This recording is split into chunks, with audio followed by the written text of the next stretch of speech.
தந்தை, மகன், தூய ஆவியாரின் பெயராலே ஆமென். முதல் வாசகம். இதோ கருவுற்றிருக்கும் அந்த கன்னிப் பெண் ஓர் ஆண்மகவை பெற்றெடுப்பார். இறைவாக்கினர் எசாயா நூலிலிருந்து வாசகம். அதிகாரம் 7. இறை வார்த்தை 10 முதல் 14 வரை மற்றும் காலை 8:10. அந்நாள்களில் ஆண்டவர் ஆகாசுக்கு மீண்டும் தம் திருவாக்கை அருளிச் சொல்லியது. உம் கடவுளாகிய ஆண்டவர் உமக்கு ஓர் அடையாளத்தை அருளுமாறு கேளும். அது கீழே பாதாளத்திலோ மேலே வானத்திலோ தோன்றுமாறு கேட்டுக்கொள்ளும் என்றார்.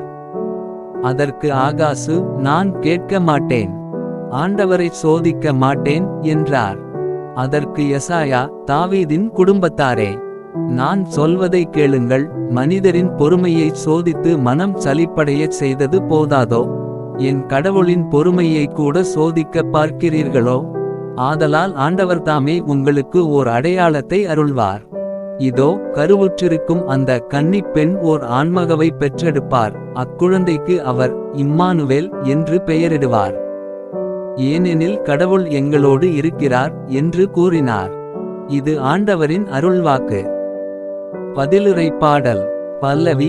இறைவா, இதோ உம் திருவுளம் நிறைவேற்ற நான் வருகின்றேன். பலியையும் காணிக்கையையும் நீர் விரும்பவில்லை, எரிபலியையும் பாவம் போக்கும் பலியையும் நீர் கேட்கவில்லை. ஆனால் என் செவிகள் திறக்கும்படி செய்தீர்.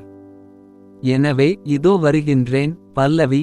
இறைவா, இதோ உம் திருவுளம் நிறைவேற்ற நான் வருகின்றேன். என்னை குறித்து திருநூல் சுருளில் எழுதப்பட்டுள்ளது. 8 என் கடவுளே, உமது திருவுளம் நிறைவேற்றுவதில் நான் மகிழ்ச்சி அடைகின்றேன். உமது திருச்சட்டம் என் உள்ளத்தில் இருக்கின்றது என்றேன் நான். பல்லவி. இறைவா, இதோ உம் திருவுளம் நிறைவேற்ற நான் வருகின்றேன்.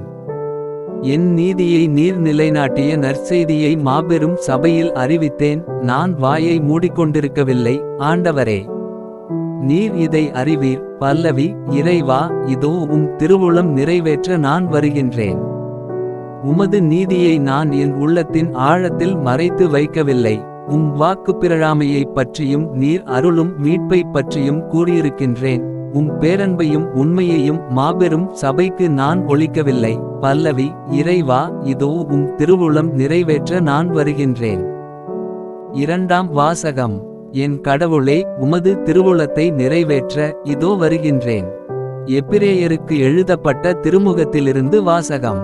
அதிகாரம் 10. இறை வார்த்தை 4 முதல் 10 வரை. சகோதரர் சகோதரிகளே, காளைகள், வெள்ளாட்டுக் கிடாய்கள் இவற்றின் இரத்தம் பாவங்களை போக்க முடியாது. அதனால் தான் கிறிஸ்து உலகிற்கு வந்தபோது பலியையும் காணிக்கையையும் நீர் விரும்பவில்லை, ஆனால் ஓர் உடலை எனக்கு அமைத்து தந்தீர். எரிபலிகளும் பாவம் போக்கும் பலிகளும் உமக்கு உகந்தவையல்ல.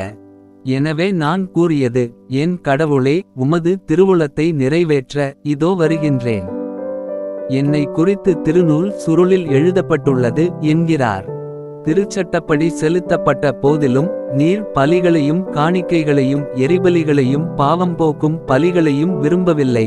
இவை உமக்கு உகந்தவையல்ல என்று அவர் முதலில் கூறுகிறார். பின்னர் உமது திருவுளத்தை நிறைவேற்ற இதோ வருகின்றேன் என்கிறார்.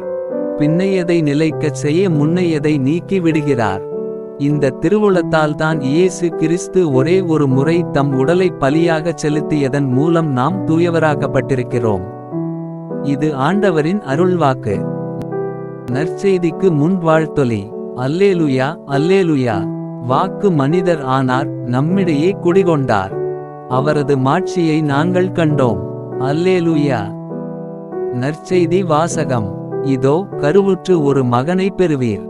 லூக்கா எழுதிய தூய நற்செய்தியிலிருந்து வாசகம். அதிகாரம் 1. இறை வார்த்தை 26 முதல் 38 வரை. 6ஆம் மாதத்தில் கபிரியேல் என்னும் வானதூதரை கடவுள் கலிலேயாவிலுள்ள நாசரேத்து என்னும் ஊரிலிருந்த ஒரு கன்னியிடம் அனுப்பினார். அவர் தாவீது குடும்பத்தினராகிய யோசேப்பு என்னும் பெயருடைய ஒருவருக்கு மன ஒப்பந்தமானவர். அவர் பெயர் மரியா. வானதூதர் மரியாவுக்குத் தோன்றி, அருள் நிறைந்தவரே வாழ்க, ஆண்டவர் உம்மோடு இருக்கிறார் என்றார். இவ்வார்த்தைகளை கேட்டு அவர் கலங்கி, இந்த வாழ்த்து எத்தகையதோ என்று எண்ணிக்கொண்டிருந்தார். வானதூதர் அவரை பார்த்து, மரியா, அஞ்ச வேண்டாம், கடவுளின் அருளை கண்டடைந்துள்ளீர்.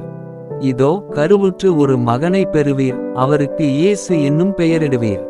அவர் பெரியவராயிருப்பார், உன்னத கடவுளின் மகன் எனப்படுவார்.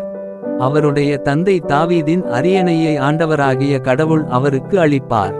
அவர் யாக்கோபின் குடும்பத்தின் மீது என்றென்றும் ஆட்சி செலுத்துவார். அவருடைய ஆட்சிக்கு முடிவே இராது என்றார். அதற்கு மரியா வானதூதரிடம், இது எப்படி நிகழும்? நான் கன்னி ஆயிற்றே என்றார். வானதூதர் அவரிடம், தூய ஆவி உம்மீது வரும். உன்னத கடவுளின் வல்லமை உம்மேல் நிழலிடும். ஆதலால் உம்மிடம் பிறக்கப் போகும் குழந்தை தூயது. அக்குழந்தை இறைமகன் எனப்படும். உறவினராகிய எலிசபெத்தும் தம் முதிர்ந்த வயதில் ஒரு மகனை கருத்தரித்திருக்கிறார். கருவுற இயலாதவர் என்று சொல்லப்பட்ட அவருக்கு இது 6ஆம் மாதம். ஏனெனில் கடவுளால் இயலாதது ஒன்றுமில்லை என்றார். பின்னர் மரியா, நான் ஆண்டவரின் அடிமை, உம் சொற்படியே எனக்கு நிகழட்டும் என்றார். அப்பொழுது வானதூதர் அவரை விட்டு அகன்றார். இது ஆண்டவரின் அருள்வாக்கு. உங்களுடைய பிரார்த்தனைகளையும் வேண்டுதல்களையும் நாளைய திருப்பலியில் ஒப்பு கொடுக்க விரும்புவோர் கீழ்காணும் மெயில் ஐடிக்கு உங்கள் வேண்டுதல்களை அனுப்பவும். அல்லது வீடியோவின் கீழ் கமெண்ட் செய்யவும். பிதா சுதன் பரிசுத்த ஆவியின் பெயராலே ஆமென். தின பிரார்த்தனைகளுக்காக லைக், சப்ஸ்கிரைப் மற்றும் பெல் ஐகானை கிளிக் செய்யவும்.